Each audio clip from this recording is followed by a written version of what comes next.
What's going on, guys? I'm back with another video. Before stating, take a moment to subscribe. First post by Hella Sailor. My boyfriend makes me feel like I cheated, help. Forgive me, this is gonna be long, but I need to make sure I don't leave anything out. My 28F boyfriend, 28M, and I are heavily on the rocks for some mistakes I made. We don't agree about the severity of it, but it basically broke down our perfectly healthy relationship to the point where we're at each other's throats.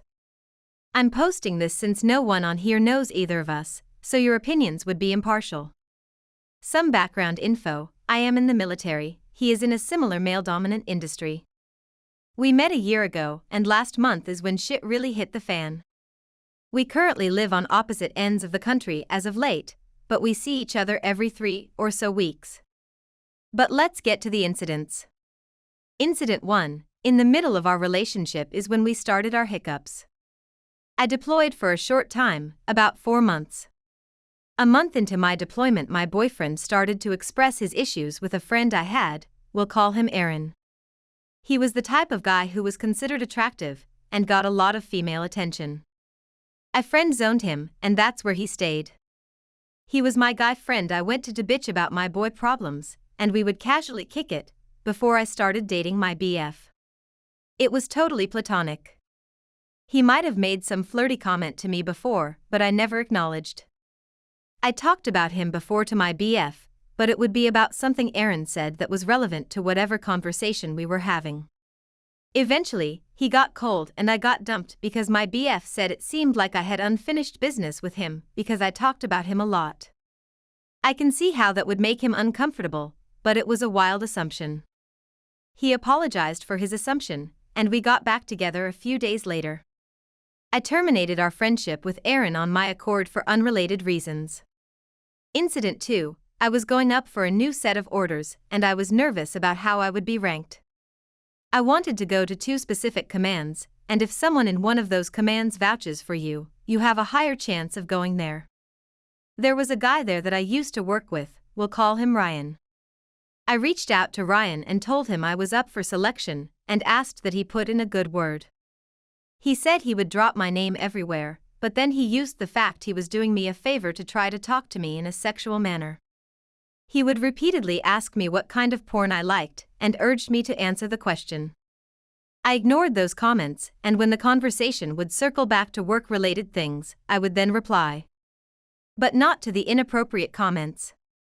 I fucked up by allowing him to say those things to me, and not telling him his behavior was not okay. I just stuck it out because I wanted orders to that command. But it was disrespectful to my boyfriend.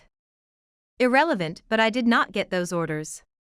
He did not really bat an eye too much at this situation until 6 months after the fact. So my realization that I was wrong is very delayed and adds to the current problem. Incident 3. I had a 6-year friendship with a guy who we'll call Mark, that I went through flight school with. I ended up meeting his whole family and staying in touch with them. They loved me. Mark was a good friend and colleague, and excellent pilot. He was the person I would hit up when I had a bad flight, or was unsure of a decision I made to get his 2 cents. We had similar senses of humor, and he was very nice, but again, friend-zoned. He will only ever be my friend, and I will never change my mind on that. I valued his friendship, but sometimes he would be extra friendly towards me via text. At one point he said he wanted to get a house and live together in a city I liked. I will admit he probably has feelings towards me, but I do not reciprocate. I once texted him and told him I missed him, but I meant it in the most platonic way, but it made my BF uncomfortable. I get it. Then, I went a 4-year chunk without seeing him, and when we were in the same city, he asked to meet up repeatedly. This is when my BF started to really vocalize the issue he had with Mark. I felt bad ghosting him because he was always so helpful and nice, and I was hesitant, because to me, it was innocent and I meant zero harm, but I never met up with him at my BF's request. I probably should have done it without him asking. He is still very upset about this, and I get it, because I would be uncomfortable if the tables were turned.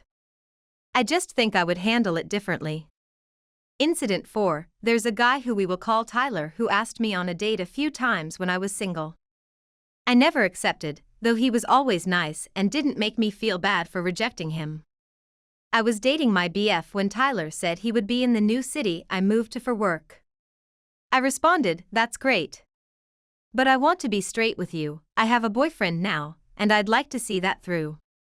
He said, "No worries, I'm just looking for friends. If you and Layla, my friend he met a while back, are out this weekend and can show us some good places, let me know." I told Layla Tyler was gonna be around. She had suggested we set my roommate Callie up with him. So we showed Callie pictures of Tyler, and she was interested. The three of us made plans and invited our friend Tina to meet up with Tyler and his friend that weekend. I told my BF immediately and was upfront with it. He was uncomfortable with that, and at the time I didn't understand why, because I thought it was fine since we were in a group and the objective was to set my roommate up with him. Long story short, I bailed and went to fly out to see my BF instead. But he was very upset I even considered the plan, because at one point Tyler had interest in me. Weeks later, Tyler texted me and asked to buy something I was selling off me. I told him the price and apologized for bailing on him, and he said it was no problem, and that he would be back in a few months anyway. Love reacted to this text and said nothing else about it. That love reaction was probably a bit too friendly. I don't know if it implied I was interested in meeting up again. Incident 5, the one where I ruined everything. There's a guy, Eric, who an ex-friend, Joe, tried to set me up with a year before I was dating my BF. Eric and I sensed our incompatibility from the start, and we just stayed friendly, following each other on social media. Eric works in the medical field, and I was interested in his specification, looking at maybe going to school for it after I'm done in the military. We would comment on each other's stories if they were funny enough, and I had asked him about his occupation on a few occasions. Then, Joe started harassing me, and I mentioned to my BF that I wanted to ask Eric if Joe was talking shit about me. Then I said I didn't even want to give Joe energy, so I wouldn't. A few days later, I ended up messaging Eric asking if he had heard anything from Joe. He asked why, and I explained how she was harassing me. He totally sided with me and shared a similar situation he had been through. We went back and forth a lot and connected over our similar situations. At this point, I was on the plane again to see my BF, who lives in the same city as Eric. I mentioned to Eric that I was on my way to see my BF for 3 weeks. We mentioned going to lunch while I was visiting. Eric said he needed to run it by his GF. I told him to bring her too. We didn't meet up. About 4 days before I was leaving, I commented on his story of him at work, to which I said, "Can I be your apprentice?" And I did not mean that sexually if for some reason people's minds think that way. I'm genuinely interested in his career path. This is where it gets bad. He replied to me and said, "Only if I can put you on a leash and make you follow me around." I ignored that comment and pretended he didn't say it, and proceeded to say we could go to lunch the following day. I gave him a time window where my BF was at work, because I thought if I went, it would just to burn time while he was working. In my head I decided I wasn't going to go anyway, and didn't tell my BF of the conversation. My BF goes to the same gym as Eric at the same time every day, and came back that day shit-talking him. I said I thought he was nice. That caused him to look at my iPad while I was sleeping to see if I was talking to Eric, because he thought I acted odd when he would bring him up. He saw I said I would go to lunch with Eric while he was at work and freaked out. It was insensitive of me to make those plans whether or not I was going, but I meant nothing by it, just to possibly burn time. I thought that would be evident by the fact I had mentioned for him to bring his GF. But I understand why it hurt his feelings. I fucked up there, and I will never make that mistake again. He sees a trend in all of these incidents and thinks I may have an issue where I need attention from other men, because I was hesitant in cutting some people off. I also have been bad at having a definitive line, where I do not entertain someone if they are inappropriate. I just ignore it and treat the person as if they never did that. We've gotten into dozens of fights in the last month, and I've apologized until I was blue in the face, and I unfriended all of the above-mentioned guys. I just don't want to lose him. If there have been any similar instances, I don't even reply. If someone hits on me or compliments, I leave them on read, whereas before I would love their compliment. I'm clear on what's okay and what's not. My BF has been extremely cold the last month, and I've been trying to get him to warm back up to me, but I feel like I'm trying to convince him to love me again. He feels like I betrayed him, and at one point stopped responding to me for a few days. He gets mad often and loses patience with me easily. I love him, but getting forgiveness and moving on has been really tough.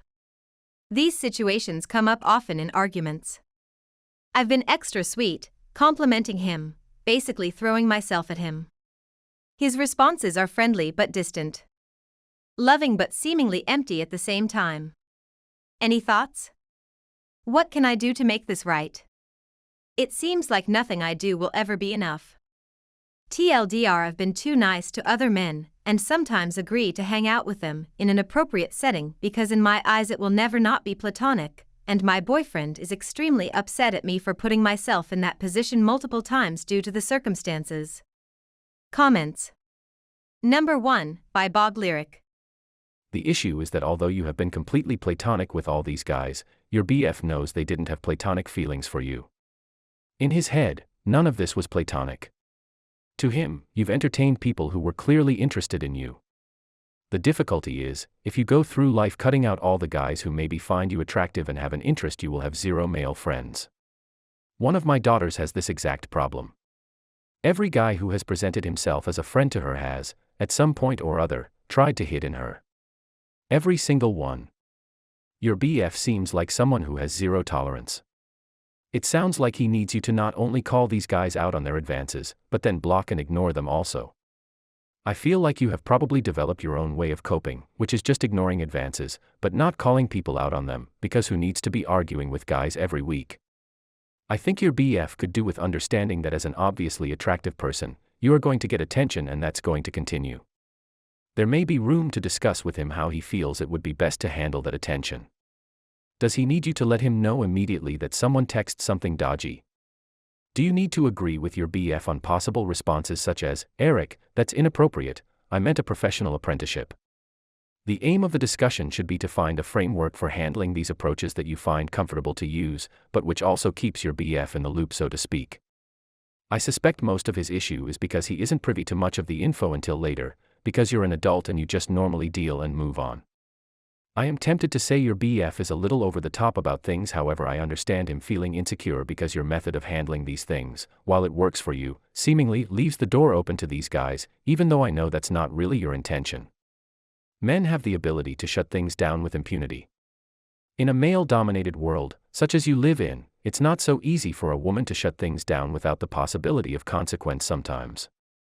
I suspect this is why you just find it easier to ignore advances rather than calling them out. In your world it probably makes sense not to ruffle too many feathers or make a big fuss over something that you can afford to ignore, and many men react badly when they are refused. Does your BF realize this? Talk is needed. It may be too late.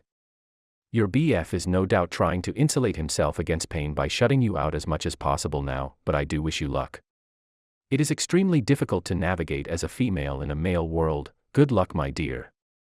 Number 2, by Mango Butter 6179. Okay, my instinct is that the last incident or BF may feel betrayed or overly insecure BC of it.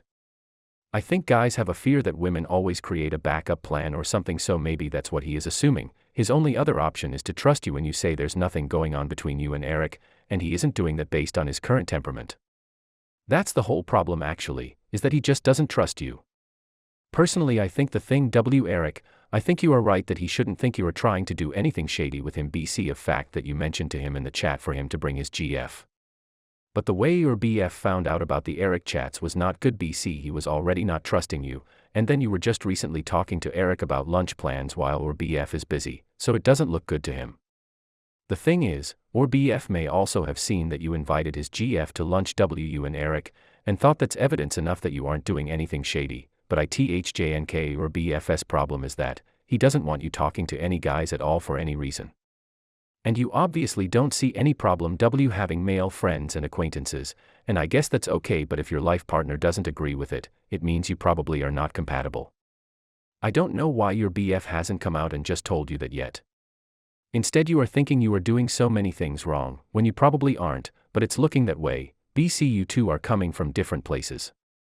It really looks like from all the incidents, that, he doesn't trust you to be loyal to him, he doesn't want you talking to any guys at all, ever, and he blames you for the insecurities he's feeling as a result of finding out about these incidents, instead of just communicating the actual problem, which is he never will be okay you having male friends/acquaintances in your life, and if you do, he will never fully trust you, and he won't trust you to keep things platonic too. Like incident 2, your BF came to know about this incident, and his reaction seemed harsh to me. Like yeah, he may have been upset that you didn't know how to handle the situation the best, but is it really that surprising that someone wouldn't know the best way to handle it? The dude's a creep in your workplace, you didn't go into the convo expecting he will be a creep, you live and you learn, and you move on.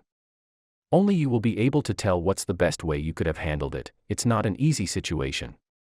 Maybe looking back, you will evaluate your reaction to that situation and decide how you will change your reaction in the future if need be. That's what I mean, you live and you learn. The situation is more uncomfortable and unfortunate for you, BC. You are the one dealing it while dealing work stuff. It's workplace harassment, women do encounter it more than men. So or BFS being harsh. If he is upset about anything, he should make it clear what his feelings are, and OFC you can listen and consider it, see if it's constructive to you at all, but then should move on from it, and don't hold it against you. BC, it's not like you asked for workplace harassment to happen to you. You are not robot that automatically knows how to respond to things to your BFS 100% satisfaction. So listening to his feelings about it is respectful, but he shouldn't hold it against you, unless you are really wrong about something here and being totally unreasonable somehow. With incident 1, where BF was being jealous, it seems that you even mentioned Aaron. Again, it seems like he just didn't want you having male friends. BC, it sounded like he dumped you at the first inkling that you still kept in touch with Aaron. So he's acting like he doesn't trust you, and like he told you beforehand that you don't want to hear of any male presences in your life or something. In beginning of your relationship, did your BF ever mention to you that he's uncomfortable with you having any male relationships? A normal reaction would be him identifying that this mention of a guy is triggering something that's making him feel insecure, and he just needs to have a simple convo to assure him that you should be trusted, you respect the relationship two of you have, that you wouldn't cheat or think to come close to it, and if there was any issues in relationship, you would be upfront with it to him and not just go behind his back and cheat instead. After so many years of being together, and long distance, and other things that show that you do deserve his trust, it's not good for him to still not trust you. It's a red flag. It's a problem that he needs to work on then, or work with you to work on. It doesn't mean he just gets to control your life to make himself feel better, or somehow make you think you don't deserve to be trusted when there's no evidence for that. With incident 3, he seems like a family friend honestly. And a good friend to you in that he was supportive in your flight situations. What did you mean when you said, I probably should have done it without him asking? Did you mean you probably should have met up Mark without asking or BF? So that you could actually meet up and talk to Mark again? Again, I don't understand. You should be able to live your own life, keep whatever friends you want, talk to whoever you want, without or BF getting upset, unless both of you did agree that you won't meet up or maintain male friendships. If you didn't agree, and you are saying or BF just didn't give you permission, then he is being controlling and you got to figure out what you are okay with and not okay with in a long-term relationship. Saying I miss you, friends can say I miss you too, but again prob is your husband doesn't trust you, then you say if tables were turned you would be uncomfortable too. So are you saying if you trusted her husband, and her husband had the same kind of family friend/only friendship type relationship you have Mark, a woman, you would feel uncomfortable if they wanted to meet up to talk, after ghosting her for 4 years? If so, then I'm sure it'll be easy to see your BFS stance that it's better to just not have opposite gender friends. But it looks like you did want to keep that relationship Mark, so I don't think you feel that way, but with incident 4, that's just too much. He was uncomfortable you being in group setting just BC, a guy who isn't interested in you now but was before, is going to be there, and you guys are going to try to set him up someone else also. Or BF really has no reason to be uncomfortable you, and you shouldn't have bailed on your friends, again, unless or BF made it clear and you agreed that no male friends or outings mixed gender friends. Or BF throwing a tantrum and making you THJNK you are dumb for even considering the plan, is a red flag. Who said you can't participate in mixed gender outings with friends? When was it said? Or was that boundary made right at that time or BF had a tantrum and questioned your judgment? BC, that's not healthy communication and a huge red flag. You giving heart emoji to his message isn't too friendly, when both of you made it clear you are taken and he said he just wants friendship. It's just a friend thing to acknowledge you care about the message, which was platonic in itself. Not a big deal. What do you think about my insights? How do you feel about the level of trust in your relationship? I come from diff culture where having opposite gender friends is just a no, when you're married especially. Many PPL still do it, ESP in Western countries, but I can see why it works overall for some relationships. When our main goal is marriage and family, avoiding opposite gender friendships can just be an easy way to build commitment, trust and remove distractions. At end of the day it matters what you are happy with too. Or relationship doesn't define you, you are your own person, you are coming into a relationship an already grown adult, with own hobbies, life, relationships, etc. You are not expected to drop all that for someone if you don't want to. But if your culture has the norm for having opposite gender friends and acquaintances, you grew up that way, you probably have better grasp on how to navigate those friendships and the boundaries that they require if you are in a committed relationship, so maybe in cultures like this, that's why it's easier to trust your partner. It's not like you grew up sheltered all your life and now are finally making connections opposite gender outside your relationship. So your BF should trust you, but it looks like he is just really harsh, unfair, and or just has unrealistic expectations. It's just a big red flag, if he's literally never made it clear with you that he doesn't want you to have male connections outside your relationship. Maybe you can just have that convo where you gotta tell him he just has to trust you that you won't cross boundaries, that if there's any issue you know that you can be upfront with him, reassure him that you wouldn't cheat or betray if or unhappy relationship, but that you will communicate with him. He needs to trust you, shit will keep happening if he doesn't. You definitely need trust from both sides to have a healthy relationship. So that even if things get murky communication such as the latest incident, he can take your word for it that even though you could have handled it better, you had no ill intentions and weren't being shady, and you guys can continue on like normal, not have him hold this against you too for no reason. Couples counseling is a thing, but I just don't know more about him or how he deals in issues, but I would just suggest to take caution. BC, it's not recommended to go to couples counseling an abuser. He seems to be controlling, unrealistic, insecure, like in general red flags like I explained above. Maybe it's good for you to get individual therapy for yourself. Sometimes we need neutral perspective. BC, you are emotionally invested in the relationship and it can cause a warped view on things. Good luck.